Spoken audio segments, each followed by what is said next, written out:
మురళి గారు, రెడ్డప్పగారి మాధవి గారు, గుంటూరు మాధవి గారు వెస్ట్. ఓకే థ్యాంక్ యూ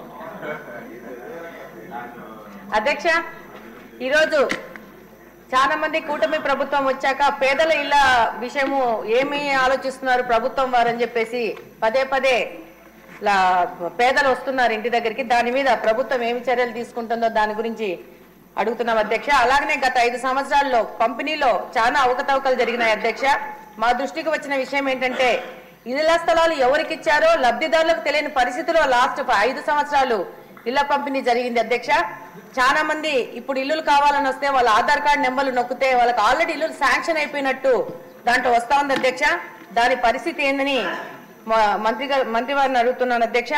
అలాగనే ఈరోజు ఇళ్ల స్థలాలు ఇచ్చి దాంట్లో బేస్మెంట్ వరకు కట్టి ఆ బేస్మెంట్ కట్టడానికి అప్పుడున్న కార్పొరేటర్లు, అప్పుడున్న వైసీపీ నాయకులు, సచివాలయ సిబ్బంది కొల్లుడయ్యి ఇల్లులు కట్టిన పరిస్థితి ఏర్పడింది అధ్యక్ష. ఇక ఫర్దర్ బేస్మెంట్ అయిపోయినాక పైన ఇల్లు కడదామంటే వాళ్ళకి ఆర్థిక స్థితులు సహకరించడం లేదు. దాని మీద మంత్రి వారు ఏమి ఆలోచన చేస్తారని అడుగుతున్నాను అధ్యక్ష.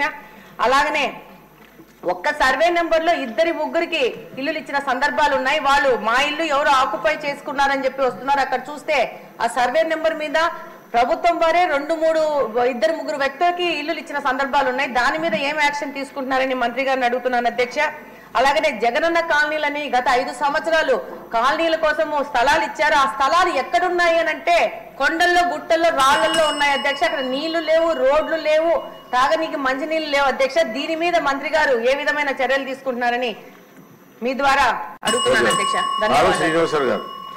శ్రీనివాసరావు గారు.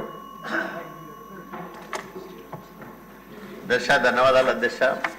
గతంలో చంద్రబాబు నాయుడు గారి ఆశీస్సులతో హౌసింగ్ మంత్రిగా పనిచేసే అవకాశం వచ్చింది. కానీ గడిచిన 5 సంవత్సరాల కాలంలో జగనన్న కాలనీల పేరుతో జరిగిన అవకతవకలు, అక్రమాలు, కోకొల్లల అధ్యక్ష.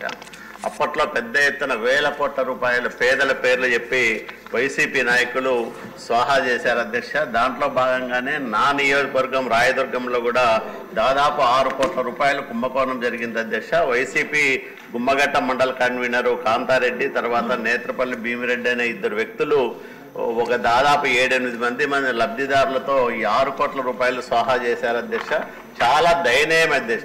చిన్న రైతుల అధ్యక్ష, వాళ్ళకి 6 లక్షలు 7 లక్షలు ఇచ్చి వీళ్ళు దాదాపు 60-70 లక్షల రూపాయలు, ఒక అతని దగ్గర అయితే 1,62 లక్షలు వస్తే అతనికి ఇచ్చింది కేవలం 36 లక్షలు అధ్యక్ష. ఒక అతనికి 1,52 లక్షలు వస్తే అతనికి 50 లక్షలు మాత్రమే ఇచ్చారు అధ్యక్ష. ఇట్లా అంటే పేద రైతుల ఉసురు పోసుకొని కోట్ల రూపాయలు స్వాహా చేసిన వైసీపీ నాయకుల విషయంలో మన ప్రభుత్వం గట్టిగా చర్యలు తీసుకోవాల్సిన అవసరం ఉంది. నేను మీ ద్వారా మంత్రి గారికి విజ్ఞప్తి చేసేది ఒకటే, రాష్ట్ర వ్యాప్తంగా జరిగిన ఈ కుంభకోణం పైన ప్రత్యేకంగా సిఐడి విచారణ చేస్తే ఆధారాలతో సహా ఆయా నియోజకవర్గాల్లో శాసనసభ్యులు కానీ బాధితులు కానీ ముందుకొచ్చి ఫిర్యాదులు చేసే అవకాశం ఉంటుంది. కాబట్టి దయచేసి సిఐడి విచారణ మీ ద్వారా నేను మంత్రి గారికి విజ్ఞప్తి చేస్తా ఉన్నా అధ్యక్ష.